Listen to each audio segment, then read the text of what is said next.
From September 26 through the 29th, 2007, the U.S. Navy's Center for Asymmetric Warfare, or CAW, conducted a multi-agency, multi-jurisdictional, full-scale exercise in conjunction with the Maine Emergency Management Agency, or MEMA.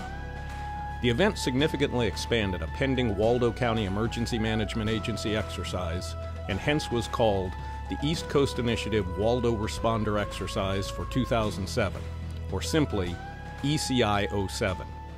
The exercise scenarios challenged emergency personnel within the state to respond to several terrorist-caused incidents and required participating intelligence agencies to connect the evidentiary dots to uncover and minimize the terrorist plot. The overall goal was to exercise the interaction of county, state, and federal agencies in preparing for and responding to a multi-pronged attack in the maritime environment.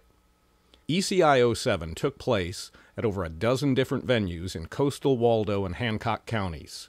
The CAW provided exercise planning, documentation, and control throughout all phases of the event. The initial ECI07 event was a one-day Combined Incident Command System, or ICS, overview and emergency response tabletop exercise held 31 July at MEMA headquarters in Augusta. The overview touched on all basic organizational tenets of ICS. The tabletop gave the attendees an opportunity to apply what they had just reviewed to their planning for a multi-agency response to an aircraft crash along the central Maine coastline. The crash scenario was an example of a response requiring support from the local level up through state and federal agencies and was intended as practice for what was to come. ECI07 kicked off in Islesboro, where two suspects fleeing from Islesboro Public Safety were involved in a car accident. One was arrested at the scene. The other was found hiding on a small boat just offshore. After calling in the Maine Marine Patrol to arrest the suspect, evidence was found on the boat leading the Maine State Police to a simulated WMD bomb-making facility in Castine. The Islesboro scenario provided local responders with realistic practice in victim extraction techniques, dealing with a hostile patient and multi-agency response, and ended with a very productive hot wash led by CAW subject matter experts. Day 2 began early for the Maine National Guard's 11th Civil Support Team, called in by MEMA, to investigate the terrorist facility. The CST members, clad in Level A protective gear, entered the Castine house and took samples of suspected WMD precursor chemicals. The CST both provided the incident commander with an analysis of what they had found and sent samples to the FBI for possible use as evidence. Later that day, the Waldo County Sheriff's Office teamed with the Belfast Police to send a strike team in response to a shooting hostage situation in rural North Belfast. A brief assault ensued, resulting in the rescue of the hostage and the takedown of the suspects. While investigating the scene, the officers were surprised to find evidence of an imminent terrorist attack, planned against a luxury cruise ship on a port visit to Bar Harbor, Maine. There was to be nothing routine about this event. Based on the events at Islesboro, Castine, and Belfast, the Maine State Police called an emergency meeting of affected agencies to discuss the situation and to develop contingency plans. The State Police, Marine Patrol, Coast Guard, FBI, Waldo County Sheriff and EMA, Belfast PD, and the CST, who had called in, assembled and agreed to form a unified command to deal with the emerging situation.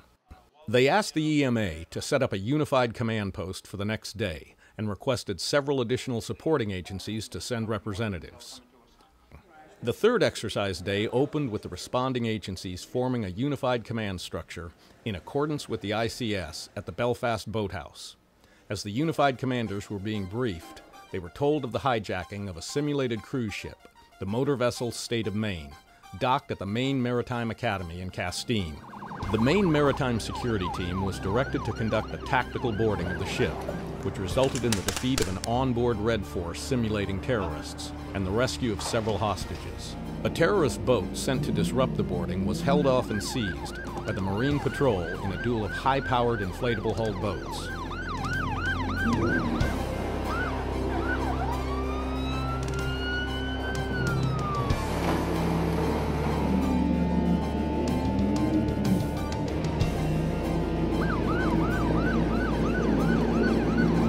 The state of Maine was boarded and searched by a team made up of Maine's 11th and Virginia's 34th CSTs, and agents from the FBI's HMRT, following the discovery of chemical weapons and several violently ill hostages. These units were transported to the ship from Belfast by the Coast Guard Cutter Tackle and Station Rockland's 47228 boat. Following their rescue, the hostages were decontaminated dockside by the combined Hancock and Penobscot County regional response teams. The third day closed with a hot wash review session at the Belfast Boathouse of all the day's events. The goal was to discuss which tactics, techniques, and procedures had worked well, which needed improvement, and what lessons had been learned through the exercise which could be taken forward. The captain of the river cruise boat Good Return began the last day's events by calling 911 to report a passenger threatening to detonate an explosives-laden vest. She had 25 souls on board. The vessel was spotted just off the Stockton Springs landing, and local emergency resources began to stage at the landing, again forming a unified command. As part of the response, the Maine wing of the Civil Air Patrol was tasked to provide overhead imagery of the Good Return. Just after 1100 hours, the bomber detonated his vest, ripping through the boat and causing a mass casualty incident on board. Rescue boats from the Belfast and Searsport harbor masters carried both law enforcement and medical personnel to assist the Good Return. She was rapidly secured, and the boats began to bring the injured passengers to land. At the dock, a well-organized team of local emergency medical service responders provided triage, emergency treatment, and transportation of the wounded to several area hospitals participating in the exercise. As the scenario unfolded, the Waldo County SAR team searched nearby Sears Island for a survivor seen swimming to shore. After the last victim had been transported, the director of the Waldo County EMA began the final ECI07 exercise hot wash. Assisted by the cause lead controller, the participants identified many of the strengths, weaknesses, and lessons learned uncovered by the day's events. The information discussed at the hot wash and the experience gained through the exercise will be used to improve emergency response plans and standard operating procedures at the state and county levels throughout Maine.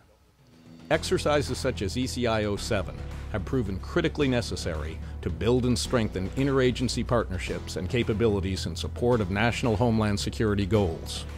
Whether the emergency is a natural disaster, an accident, or an act of terrorism, there is no better way to develop teamwork and work out the inevitable conflicts and misunderstandings of unified command than to call out the actual multi-agency, multi-level response team and exercise everyone together to bring a realistic scenario to a successful conclusion.